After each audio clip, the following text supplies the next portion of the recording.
22 جمادی الاخر ہے آج، اور اس تاریخ کو نسبت حاصل ہے یار غار رسول و یار مزار رسول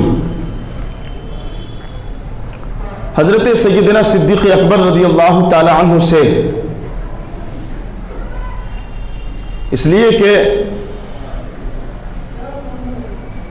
سن 13 ہجری میں اسی تاریخ کو آپ کا وصال باکمال ہوا، لہذا موقع کی مناسبت سے آج ہم خراج عقیدت پیش کریں گے حضرت یار غار رسول سیدنا صدیق اکبر رضی اللہ تعالی عنہ کی بارگاہ میں۔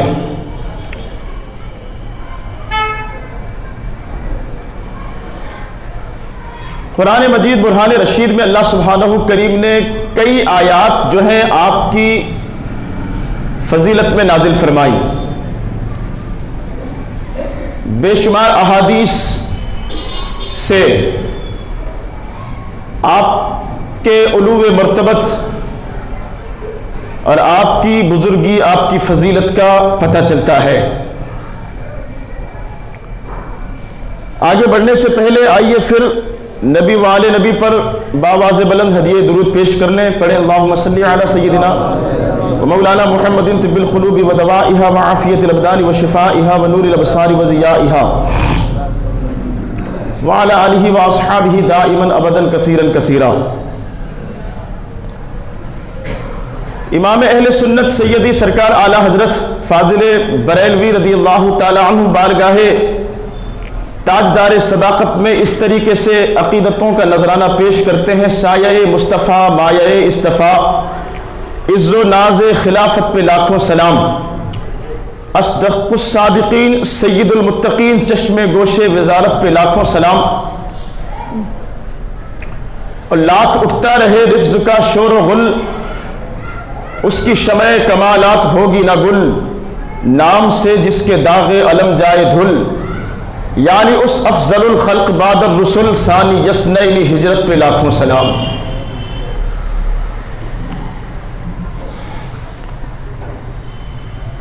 حضرات، قرآن مجید فرقان حمید کی ایک نہیں کئی آیات جس کی فضیلت کی گواہی دے رہی ہوں،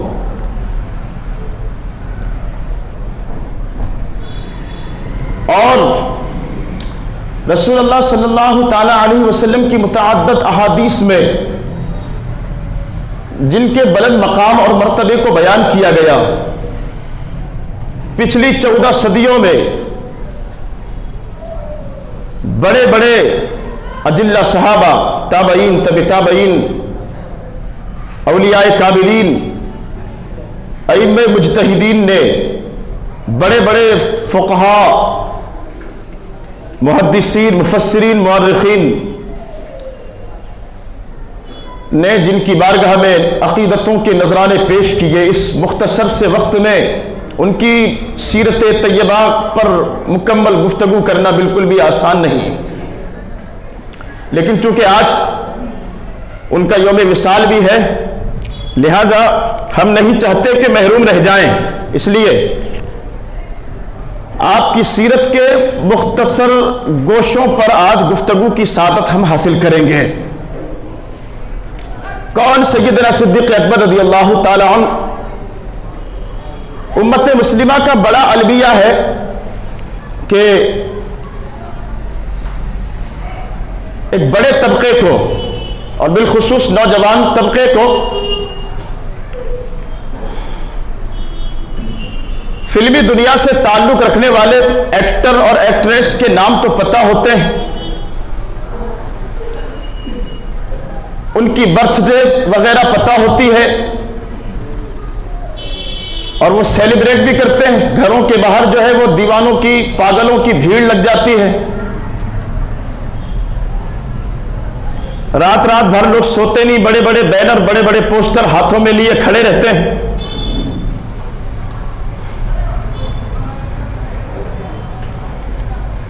دنیاوی اعتبار سے بہت ساری معلومات ہم رکھتے ہیں،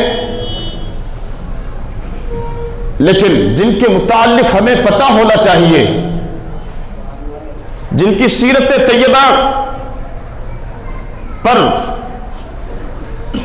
ہمیں دھیان دینی چاہیے، جن کی سیرت کے روشن پہلوؤں کو ہمیں اور ہماری نوجوان نسلوں کو پڑھنا چاہیے، افسوس کہ امت کا بڑا طبقہ جو ہے اس سے غافل ہے، دور ہے۔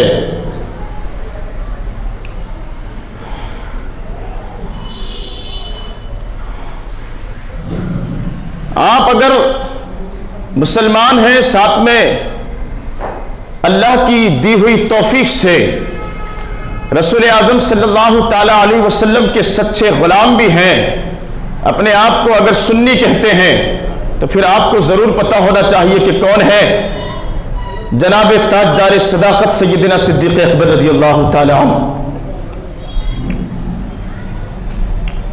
ہر مہینے میں کسی نہ کسی بزرگ کا اعراس، عرس منانے والوں،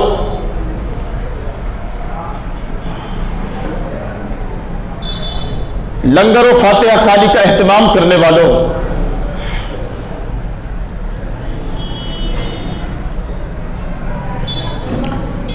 آپ کی عقیدتوں کے،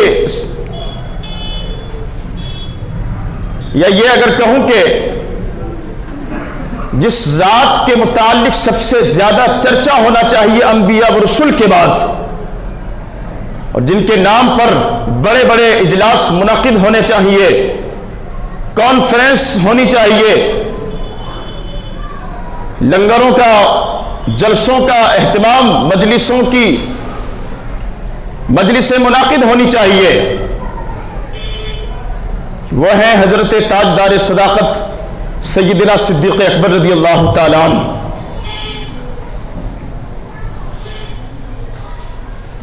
خطبے میں ہر ہفتے جمعہ کے دن آپ سنتے ہو نا، افضل البشر بعد الانبیاء بالتحقیق، یعنی سارے انسانوں میں انبیاء کرام کے بعد انبیاء و رسول حضرت ابو البشر سیدنا آدم علیہ السلام سے لے کر حضرت سیدنا عیسیٰ روح اللہ علی نبینا و علیہم الصلاۃ والسلام، اور ہمارے آقا جناب محمد الرسول اللہ صلی اللہ تعالی علیہ وسلم تک کم و بیش 1,24,000 واللہ اعلم بالصواب انبیاء و رسول کے بعد پوری اولاد آدم میں سب سے بلند مقام اور مرتبہ اگر کسی کا ہے، توجہ رکھیں آپ ادھر میری طرف دیکھیے، سارے نبیوں اور رسولوں کے بعد سب سے بلند مقام اور عروہ مرتبت اگر کوئی شخصیت ہے تو وہ ہے جناب سیدنا ابو بکر صدیق رضی اللہ تعالی عنہ، جن کے نام کے خطبے پڑھے جاتے ہیں اور جن کے نام کا اعلان قرآن کی آیات سے ہوتا ہے۔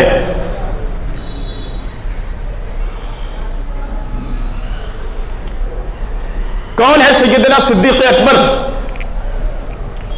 آج جن کا یوم مثال 22 جمادی الثانی کو پیر کے دن اسی تاریخ میں آپ کا وصال ہوا، رسول گرامی وقار صلی اللہ تعالی علیہ وسلم کے بعد جن کی خلافت پر امت متفق ہوئی، جو خلافت راشدہ چلی اس میں پہلے خلیفہ جناب سیدنا صدیق اکبر رضی اللہ تعالی عنہ،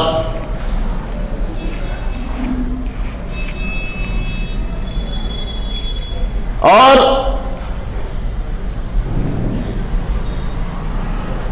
جن کی اقتداء میں مولا علی جیسے نمازی ہیں، جن کے مقتدیوں میں حضرت سیدنا مراد مصطفیٰ فاروق اعظم رضی اللہ تعالی عنہ جیسے لوگوں نے نمازیں ادا کی، جن کی اقتداء میں ذوالنورین حضرت عثمان غنی رضی اللہ تعالی عنہ نے نمازیں ادا کی، جن کی اقتداء میں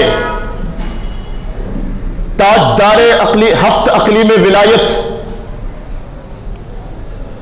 اسد اللہ الغالب مظہر العجائب والغرائب، حضرت مولا کائنات کرم اللہ تعالی وجہہ الکریم جیسے مقتدی ہیں۔ رسول گرامی وقاص صلی اللہ تعالی علیہ وسلم کی حیات ظاہری کے آخری ایام میں، یعنی جب حضور علیہ السلام کی زندگی کے ظاہری حیات کے آخری ایام تھے، اور آقا علیہ السلام علالت کی وجہ سے، بیماری کی وجہ سے امامت نہیں فرما رہے تھے مسجد نبوی شریف میں،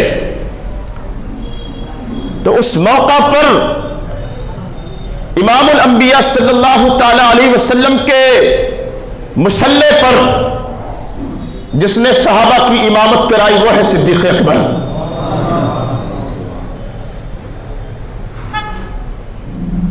ایک نہیں 17 نمازیں جنہوں نے پڑھائی، آقا علیہ السلام کی حیات میں، آپ کی موجودگی میں، اور مصلی رسول پر کسی عام کو تو نہیں کھڑا کیا جا سکتا تھا نا، ہاں، اس لیے کہ جن صحابہ نے آقا علیہ السلام کے چہرے والضحیٰ کی زیارت کرتے ہوئے اللہ سبحانہ کریم کی بارگاہ میں سجدے کیے تھے، ایک حدیث پاک ہے، حضرت جبرائیل بارگاہ رسالت میں آئے تھے، حدیث جبرائیل اسے کہا جاتا ہے۔ کچھ سوالات کیے تھے حضرت سید الملائکہ علیہ السلام نے آقا علیہ السلام سے، یا رسول اللہ مل ایمان، ایمان کیا ہے؟ مل اسلام، اسلام کیا ہے؟ مل احسان، احسان کیا ہے؟ دو سوالوں کے جواب حضور علیہ السلام نے عطا فرمائے۔ تیسرا سوال تھا احسان کیا ہے؟ حضور فرماتے ہیں تو اللہ کی عبادت اس طرح کر گویا تو خدا کو دیکھ رہا ہے۔ ذہن حاضر ہونا چاہیے آپ کا جب بات سمجھ میں آئے گی، ورنہ خیالی پرندے اڑاتے رہیں گے تو کچھ پتہ نہیں چلے گا کہ کیا ہو رہا ہے ادھر سامنے بیٹھ کر۔ اس لیے یہ تسبیح وغیرہ جو ہے جیب میں رکھیے اور ادھر توجہ دیجیے۔ مل احسان، احسان کیا ہے؟ سوال کرنے والا فرشتوں کا سردار ہے، جواب دینے والا نبیوں کا سردار ہے۔ یا رسول اللہ احسان کیا ہے؟ فرمایا احسان یہ ہے تو اللہ کی عبادت اس طرح کر گویا تو خدا کو دیکھ رہا ہے، اور اتنا پختہ اگر یقین نہ حاصل ہونے پائے تو پھر یہ خیال کر کے اللہ تجھے دیکھ رہا ہے۔ پہلا درجہ یہ کہ عبادت اس طرح کر کے اللہ کو دیکھ رہا ہے، یہ خیال رکھ کے تو اللہ کو دیکھ رہا ہے، اور اس درجہ کمال تک اگر نہ پہنچ پائے، تیرے ذہن و دماغ تقویٰ و طہارت کی اگر معراج اس درجے کو نہیں پہنچ پاتی تو یہ خیال کر کے اللہ تجھے دیکھ رہا ہے۔ اب اپنی نمازوں کی ہم کیا ہی بات کریں، نہ تو ہم اس لائق ہیں کہ جو یہ کہہ سکیں کہ ہم اللہ کو دیکھ رہے ہیں، ہاں اتنا ہے کہ اللہ ہمیں دیکھ رہا ہے، یہ یقین ہونا چاہیے عبادت کرتے ہوئے، تب آپ کی عبادت جو ہے قبولیت کے مقام تک پہنچ جائے گی انشاءاللہ۔ صحابہ کی نماز کی بات کریں اور پھر امام الانبیاء کی عبادت کی بات کریں، آقا علیہ السلام جو ہے وہ امام ہیں، اور مقتدی کون ہے؟ صحابہ۔ مقتدی کون؟ صحابہ ہیں، وہ جن کے بارے میں اللہ کے حبیب نے فرمایا اصحابک النجوم فبأیہم اقتدیتم و اہتدیتم، میرے یہ صحابہ آسمان رشد و ہدایت کے ستارے ہیں، آسمان رشد و ہدایت کے ستارے ہیں، ان میں سے جس کی بھی پیروی کرو گے ہدایت پا جاؤ گے۔ حضور نے فرمایا میرے بعد یہ صحابہ تمہارے لیے مشعل راہ ہونے چاہیے، یہ تو تمہارے دین اور عقائد میں قائد ہونے چاہیے، ان کی پیروی کرو گے، کسی کی بھی 1,24,000 کم و بیش صحابہ رضوان اللہ تعالی علیہم اجمعین کا جس کی بھی پیروی کرو گے ہدایت پا جاؤ گے۔ تو یہ صحابہ ہے اقتداء میں، اور مصلی امامت پر امام الانبیاء ہیں. اور میرے آقا علیہ الصلوۃ والسلام جب امامت پر ہیں تو اس حدیث پاک کو ذہن میں رکھیں، تم ایسے عبادت کرو کہ اللہ کو دیکھ رہے ہو. اور آقا علیہ الصلوۃ والسلام کی عبادت اور آپ کی نمازوں سے زیادہ بہتر کسی کی نماز ہو سکتی ہے؟ بولو. ہاں، جو درجہ کمال، جو درجہ محبوبیت، جو درجہ مقبولیت آقا علیہ الصلوۃ والسلام کی نماز کو حاصل ہے، کسی کو حاصل نہیں ہو سکتا. تو جب آقا علیہ الصلوۃ والسلام مصلی امامت پر ہیں، پیچھے مقتدی صحابہ ہیں، مقتدی تصوف کا نقطہ بیان کر رہا ہوں، مقتدی صحابہ ہیں، امام کی نماز جتنی بہتر ہوگی مقتدیوں کی نماز بھی اتنی ہی بہتر ہوگی. امام جتنا دیندار اور متقی و پرہیزگار ہوگا مقتدیوں کی نمازوں میں بھی ویسی ہی لذت ہوگی. امام کی نماز اگر مقبول ہے مقتدیوں کی نماز بھی مقبول ہے. امام کا ذہن اللہ کے ساتھ جڑا ہوا ہے، مقتدی بھی اللہ کے ساتھ جڑے ہوں گے. امام کے ذہن میں اللہ کے سوا کوئی نہیں ہے، مقتدیوں کے ذہن میں بھی اللہ کے سوا کوئی نہیں ہوگا. امام کا تعلق جو ہے رب سے جڑا ہوا ہے، مقتدیوں کا تعلق بھی رب سے جڑ جائے گا. مقتدی کی قرت اچھی ہو، آپ پسند، امام کی قرت اچھی ہو، آپ یقین رکھتے ہو، بھروسہ رکھتے ہو، آپ پسند کرتے ہو، نماز میں آپ کو مزہ آئے گا نا، لذت ملے گی کہ نہیں ملے گی؟ ہاں. تو صوفیہ بیان کرتے ہیں وہ صحابہ جو عادی تھے آقا علیہ الصلوۃ والسلام کی امامت تھے، عادت پڑ چکی تھی نا حضور کی، اب اس حضور کے علاوہ اگر کوئی اور مصلی امامت پر کھڑا ہو جائے تو مزہ آئے گا؟ ہاں ہاں، عادی تھے وہ آقا علیہ الصلوۃ والسلام کی امامت تھی، وہ صاحب قرآن کی زبان سے قرآن کو سنا کرتے تھے. بولتے جاؤ. ہاں، صاحب یاسین و طٰہٰ، مزمل و مدثر، یعنی قرآن جن پر نازل ہوتا تھا انہی کی زبان سے وہ قرآن سنتے تھے. ہاں، تو کیسی لذت انہیں حاصل ہوتی ہوگی نا نماز میں، کیسی لذت حاصل ہوتی ہوگی، کیسا سرور حاصل ہوتا ہوگا. مولا علی کہتے ہیں نا کہ میں نماز پڑھتا ہوں تو یہ حال ہوتا ہے کہ اپنے آپ کو پرصراط پر پاتا ہوں، ذہن و دماغ میں اللہ کے سوا کوئی نہیں ہوتا. ایک موقع پر ایک جنگ میں تیر لگ گیا تھا، لوگ نکالنا چاہتے تھے، نکال نہیں پاتے تھے. آپس میں صحابہ نے مشورہ کیا کہ تاجدار حل عطا کو نماز پڑھنے دیا جائے، جب یہ نماز کے لیے کھڑے ہو جائیں گے ہم تیر کھینچ لیں گے، پتہ ہی نہیں چلے گا. کھڑے ہو گئے مولا علی نماز کے لیے، صحابہ نے تیر نکال لیا، نماز سے فارغ ہوئے، مصلی پر خون دیکھا، پوچھا یہ خون کہاں سے آیا، کس کا ہے یہ؟ لوگوں نے پوچھا آپ کو نہیں پتا چلا؟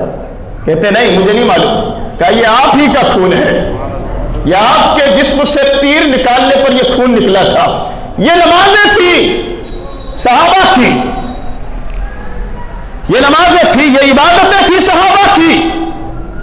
وہ ایسی عبادتوں کے عادی تھے، ایسے سجدوں کے عادی تھے، وہ آقا علیہ الصلوۃ والسلام کی بارگاہ کے پروردہ تھے. وہ حضور امام الانبیاء صلی اللہ تعالی علیہ وسلم کے تلامذہ تھے، وہ آقا علیہ السلام کے اسٹوڈنٹ تھے، شاگرد تھے.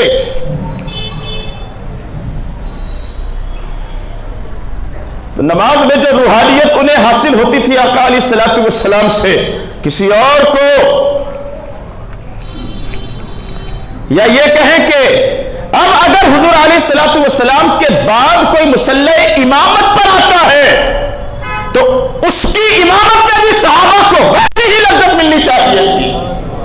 ہاں، اس کی عبادت میں بھی، اس کی نمازوں میں بھی، یا اس کی امامت میں بھی صحابہ کو وہی کیفیت حاصل ہونی چاہیے تھی جو آقا علیہ الصلوۃ والسلام کی نمازوں سے انہیں حاصل ہوتی تھی، جو اللہ کا قرب حاصل ہوتا تھا، جو معراج بندگی انہیں حاصل ہوتی تھی. لہذا جنہیں سب سے لائق سمجھا جنہیں سب سے لائق سمجھا اپنی جماعت میں صحابہ نے، یا صحابہ کا فیصلہ تو بعد میں آقا علیہ الصلوۃ والسلام کو بھروسہ تھا، ہاں آقا علیہ الصلوۃ والسلام کو یقین تھا، آقا علیہ الصلوۃ والسلام کو بھروسہ تھا کہ میرے بعد اگر امت کی قیادت کوئی کر سکتا ہے، میرے بعد اگر امت کی لیڈرشپ کوئی کر سکتا ہے، امامت اگر کوئی کر سکتا ہے، سب کے نمبر بعد میں ابو بکر کا نمبر پہلے آتا ہے۔ اسی لیے اہل سنت والجماعت کا متفقہ طار پر عقیدہ ہے، دماغم مست قلندر علی کا پہلا نمبر نہیں، ابو بکر کا پہلا نمبر۔ تمام مست قلندر، بولو ابو بکر کا، بولو ابو بکر کا، ابو بکر کا پہلا نمبر۔ گمراہ کیا آپ کو قوالوں نے، گمراہ کیا آپ کو شاعروں نے، گویوں نے گمراہ کیا آپ کو۔ وہ داڑھی منڈے جو ایک نماز کی پرواہ نہیں کرتے، شریعت کی پرواہ نہیں کرتے، جو اپنے آپ کو قانون مصطفیٰ سے آزاد سمجھتے ہیں، ان پر نوٹوں کی بارش کی جاتی ہے، ہاں مزاروں پر بلا کر عرس کے نام اور قوالی کے نام پر نوٹوں کی بارش ان پر کی جاتی ہے، جو داڑھی منڈے ہیں۔ ایک طرف وہ فاسق معلل مرد ایک طرف بیٹھا، ایک طرف عورت بیٹھی ہے، چل رہا مقابلہ ولی کی چوکھٹ پر بیٹھ کر۔ بیڑا غرق کیا ان ظالموں نے اہل سنت والجماعت کا، گمراہ کر کے رکھ دیا قوم کو۔ اور 15ویں صدی میں سنیوں ابھی بھی اس فتنہ سے، اگر اس دلدل سے باہر نہیں نکلتے تو کیا قیامت کے دن نکلو گے؟ نکلو باہر اس دلدل سے۔ یہ اپنی دولت کو قوالوں پر، ناچنے والوں پر، گویوں پر بند کرو لٹانا، بند کرو لٹانا۔ صدیق اکبر سے پوچھو کہ کہاں خرچ کرنا ہے، ہاں تاجدار صداقت سے پوچھو تو صحیح کہ تاجدار صداقت آپ ہی بتائیں کہاں خرچ کرنا ہے۔ یہ آپ کو گمراہ کرتے ہیں یہ گویے لوگ۔ وہ کہتا ہے اللہ ہی کی صورت کو گئے، حضرت ہی کی صورت کو گئے دیکھنے حضرت، ہاں حضرت ہی سے حضرت کا تماشا کرنے معراج۔ بولو نعوذ باللہ من ذالک، ارے بولو نعوذ باللہ من ذالک، بولیے نعوذ باللہ۔ کہتا ہے حضرت ہی کی صورت کو گئے، حضرت ہی کی صورت کو گئے دیکھنے حضرت، حضرت ہی سے حضرت کا تماشا شب معراج۔ اللہ ہی جانتا ہے محمد کا مرتبہ، بے شک اللہ ہی جانتا ہے محمد کا مرتبہ، ہاں بے شک اللہ ہی جانتا ہے محمد کا مرتبہ۔ لیکن یہ کہنا کہ معراج کی شب حضور نے اپنے آپ کو دیکھا، صاف صاف صریح شرک ہے، سمجھ رہے ہیں؟ صاف کھلا کھلا شرک ہے۔ حضور حضور ہے، مصطفیٰ مصطفیٰ ہے، خدا خدا ہے، ہاں ہمارا عقیدہ ہے کہ خدا خدا ہے، مصطفیٰ مصطفیٰ ہے۔ نہ خدا کا کوئی ثانی ہے، نہ مصطفیٰ کا کوئی ثانی ہے، نہ خدا کا جواب نہ مصطفیٰ کا جواب ہے۔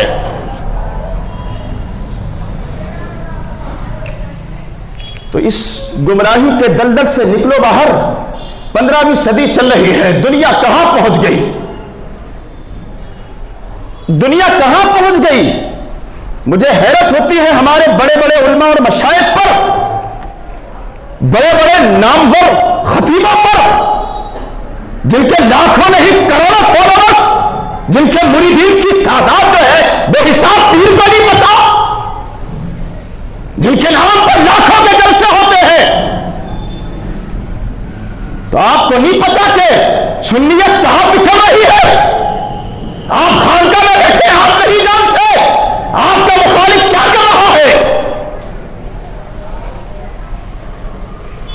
آپ کا مد مقابل، آپ جسے اپنا مخالف سمجھتے ہیں، دشمن سمجھتے ہیں، آپ کو نہیں پتا۔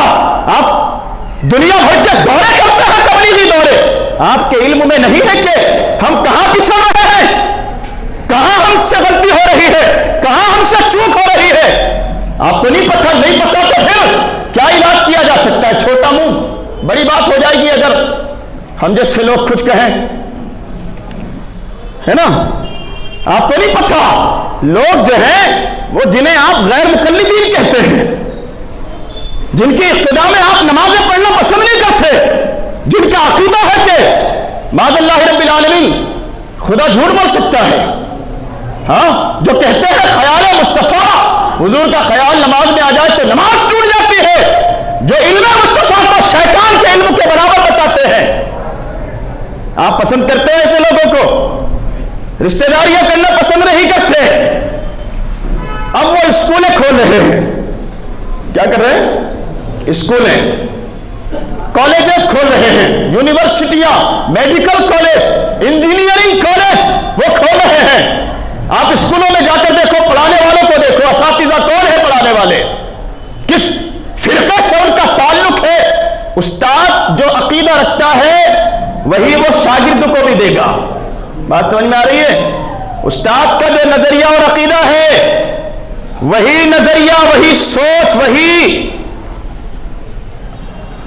نظریات جو ہے وہ اپنے شاگردوں کو بھی دے گا، اپنے طلبہ کو بھی دے گا۔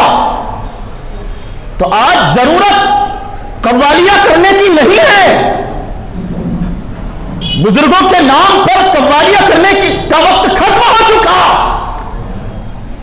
کروڑوں روپے مزارات اولیاء کے ڈیکوریشن پر خرچ کرنے کی ضرورت نہیں ہے۔ بات سمجھ رہے ہو آپ؟ کروڑوں روپے، ارے جن اولیاء کرام کی قبریں جنت کے باغوں میں سے باغ ہیں، ہاں، جن اولیاء صلحاء علماء کی قبریں مزارات جنت کے باغ ہیں۔ حضور نے فرمایا ہے نا کہ جب بندہ مومن قبر میں نکیرین کے تینوں سوال کا جواب دے دیتا ہے تو پھر کیا ہوتا ہے؟ پھر جنت کی کھڑکی کھول دی جاتی ہے، پھر جنتی لباس پہنا دیا جاتا ہے، پھر جنتی بستر عطا کر دیا جاتا ہے۔ ہم تو نہیں دیکھ پاتے نا، جنتی کھڑکی قبر کو 70 گز چھوڑا کر دیا جاتا ہے۔ یہ عام مومنین کا حال ہے، اور جو اولیاء کاملین ہیں ان کا حال یہ ہے جہاں تک نظر پہنچتی ہے وہاں تک قبر کشادہ کر دی جاتی ہے۔ بولو، آپ کو 2 گز کا وہ گڈھا دکھ رہا ہے، لیکن اللہ کے ولیوں کی شان کے جہاں تک نظر پہنچے وہاں تک قبر کشادہ کر دی جاتی ہے۔ ایک عام مومن کا یہ حال ہے کہ وہ نکیرین کے سوالوں کے جواب دے دے، جنت کی کھڑکی کھول دی جاتی ہے، جنت کا لباس پہنایا جاتا ہے، جنت کا بستر دے دیا جاتا ہے۔ یہ کافی نہیں ہے کیا؟ بولو نا یار، یہ کافی نہیں ہے؟ ہاں، یہ کافی ہے کہ نہیں؟ بولو، دور سے بولو، یہ کافی ہے کہ نہیں؟ کیا ضرورت ہے پھر کروڑوں روپیے ان کی مزارات کے ڈیکوریشن پر خرچ کرنے کی؟ سینڈوا میں تھوڑے ایک بزرگ ہیں، 3 کروڑ کا بجٹ بنایا تھا سنیوں نے مزار کے ڈیکوریشن کا۔ کتنے کروڑ کا؟ 3 کروڑ۔ 3 کروڑ کا بجٹ، کیا کرو گے؟ کیا حاصل ہوگا اس سے اہل سنت والجماعت کو؟ کیا فائدہ ہوگا؟ آپ کے بچوں کے فیوچر اور مستقبل کا کیا سدھار ہوگا اس سے؟ ہم نے کہا کہ یہی 3 کروڑ ان کے نام پر لگا کر مسجد، مدرسہ اور کالج کیوں نہیں بنا دیتے؟ ہاں، بڑی عقیدت ہے نا آپ کو، تو انہی کے نام پر آپ مسجد تعمیر کیوں نہیں کرتے؟ دارالعلوم قائم کیوں نہیں کرتے؟ کوئی بڑا میڈیکل کالج یا انجینئرنگ کالج کیوں نہیں قائم کرتے آپ؟ یہاں پچھڑ رہی ہے سنیت، یہاں پچھڑ رہی ہے سنیت۔ غیر مقلدین اسکولیں بنا رہے ہیں، پڑھانے والے ان کے ہیں، جماعت اسلامی کے لوگ کالج بنا رہے ہیں، پڑھانے والے ان کے ہیں، جمعیت العلماء کے لوگ اسکول کالج بنا رہے ہیں، پڑھانے والے ان کے ہیں، تبلیغی لوگ جو ہیں اسکولوں میں ان کے اساتذہ ہیں پڑھانے والے۔ اور پڑھ رہے کس کے بچے؟ بولو، پڑھ رہے کس کے بچے؟ سنیوں کے بچے۔ آپ فیس کون دے رہا ہے؟ سنی دے رہا ہے۔ فیس کون دے رہا ہے؟ سنی۔ ڈونیشن کون دے رہا ہے؟ سنی دے رہا ہے۔ ابے تو لگا ہوا ہے وہاں کمائی پر، تو ہفتے کے ہفتے مزاروں کے چکر لگا رہا ہے، تو کہتا ہے کہ ہر چھٹی اجمیر میں ہونی چاہیے، تو عمرے پر عمرے کر رہا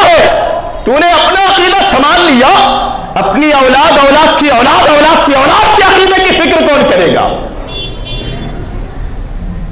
ہاں، اپنی اولاد کی اولاد، پھر اولاد کی اولاد، یہ کہاں جائیں گے؟ کس کے پیچھے نمازیں پڑھیں گے؟ کون لوگ انہیں پڑھائیں گے؟ کبھی فکر ہوتی ہے اس کی؟ وہاں پیسے والے جو لوگ ہیں، وہاں جو پیسے والے لوگ ہیں، وہ اپنا پیسہ یہاں لگا رہے ہیں. یہاں سے مراد سمجھ رہے ہو نا آپ؟ اور آپ کا پیسہ کہاں لگ رہا ہے؟ سنی کہاں لگا رہے ہیں؟ کہاں لگا رہے ہیں؟ ابھی بھی ہوش میں آؤ، ہوش میں آؤ. اس سے پہلے کہ تمہارے ایمان اور عقائد کا جنازہ نکل جائے، ہوش میں آؤ. خانقاہ برکاتیہ کے ایک عظیم شخص اولاد رسول، وہ کہتے ہیں کہ لوگوں پہلے مدارس کو مضبوط کرو، مدارس کو مضبوط کرو. یہ قلعے ہیں، قلعے دارالعلوم جو ہے آپ کے، ان کو پہلے مضبوط کرو. اپنے بچوں کے اور بچیوں کے ایمان اور فیوچر کو بچانے کے لیے پہلے اسکولیں قائم کرو، کالجز قائم کرو. جب یہ ہو جائیں گے تو مسجدیں خود بخود بچ جائے گی. کیا ہو جائے گا؟ بچ جائے گی. جب یہ نہیں رہیں گے تو مسجد نام کی تمہاری ہو جائے گی، مقتدی کوئی اور ہوں گے. نام بڑے سے کچھ بھی لگا لو، بڑا بینے ٹان دو باہر، لیکن مقتدی کہ سنی تو ویسے بھی، یا سنی وہی جو روزے رکھے دوئی، اور سنی وہی جو نماز پڑھے بس جمعہ کے جمعہ. کب؟ جمعہ کے جمعہ، جمعہ کا جمعہ. سنی وہی جو نمازیں پڑھے جمعہ کا جمعہ، اور سنی وہی جو روزے رکھے دوئی. یہ تمہارا حال ہے. کیوں نہیں خواب غفلت سے باہر نکلتے؟ کیوں نہیں خدا کے عذاب سے ڈرتے؟ کیوں نہیں ان خطرات کو دیکھتے جو تمہارے سر پر مسلط ہے؟ 2024 چل رہا ہے، ذرا دیکھو کیا پلاننگ ہے اقتدار میں رہنے والی پارٹی کی. کیا پلاننگ ہے؟ ہوش میں آؤ، دیکھو ذرا. کب تم یہ اپنی جوانی کے ماہ و سال یا ایام رات میں چوک چوراہوں پر ادھر ادھر بیٹھ کر برباد کرو گے؟ کب تک کرو گے؟ تمہارا یہ حال ہے، تمہاری نسلوں کا کیا حال ہوگا؟ کبھی سوچتے ہو کہ ہمارا یہ حال ہے تو ہماری آنے والی نسلوں کا کیا حال ہوگا؟ تو میں کہتا ہوں کہ نکلو ان سب سے. یہ تمہیں گمراہ کرتے ہیں، یہ قوال اور قوالہ. نکلو ان دلدلوں سے، اپنے پیسوں کو لگاؤ مدارس پر، اپنے بچوں کے بہتر فیوچر کے لیے، ان کے ایمان کی سلامتی کے لیے اسکولیں بناؤ، کالجز بناؤ. یہ تمہیں سکھاتے ہیں تمام مست کلندر علی کا پہلا نمبر. یہ سنیوں کی بولی نہیں، یہ شیعوں کی بولی ہے. کس کی بولی؟ یہ شیعوں کی، یہ روافظ کی بولی ہے، یہ جہنمیوں کی بولی. کہتے ہیں دمادم مست کلندر علی کا پہلا نمبر نہیں، دمادم مست کلندر صدیق کا پہلا نمبر. دمادم مست کلندر صدیق کا، صدیق کا، صدیق کا. میرے آقا علیہ الصلوۃ والسلام نے اپنے جیتے جی جسے مسلح پر کھڑا کیا، پھر وہ پہلا ہے کہ نہیں؟ ہاں، جس کی اقتداء حضور کے ظاہری زمانے میں 17 نمازیں جنہوں نے مسلح رسول پر حضور کی موجودگی میں جنہوں نے پڑھائی، پھر ان کے مقام اور مرتبے کا کیا عالم ہوگا. میرے آقا علیہ السلام ارشاد فرماتے ہیں، لوگوں صدیق کا احسان مت بھولو. حضور فرماتے ہیں میری امت پر صدیق کے بڑے احسان ہے، بڑا احسان ہے. آقا علیہ الصلوۃ والسلام ارشاد فرماتے ہیں، جس نے میرے ساتھ بھلا کیا سب کے احسانوں کا میرے بدلہ چکا دیا. جس نے بھی بھلا کیا، حضور فرماتے ہیں سب کے احسانوں کا بدلہ میں نے چکا دیا، لیکن صرف ابو بکر نے جو احسان مجھ پر کیے ہیں اس کا بدلہ اللہ ہی عطا فرمائے گا. حضور کہتے ہیں اس کا صلہ اللہ انہیں عطا فرمائے گا. کون ہے صدیق اکبر؟ جنہوں نے اپنی دولت اسلام کو مضبوط کرنے کے لیے خرچ کی، سنیت کو مضبوط کرنے کے لیے خرچ کی. کون ہے صدیق اکبر؟ جنہوں نے ایک نہیں، دو نہیں، 15 غلاموں کو آزاد کیا. 9 نہیں لکھتے بلکہ اس سے زیادہ، جن کو ایمان لانے کی وجہ سے مارا جاتا تھا. اس میں حضرت بلال جیسے لوگ بھی شامل ہیں. ایمان لے آئے تھے، مارا جاتا تھا. مکہ کی تپتی ہوئی ریتیلی زمین پر گھسیٹا جاتا تھا، اور زبان سے احد احد کی صدائیں وہ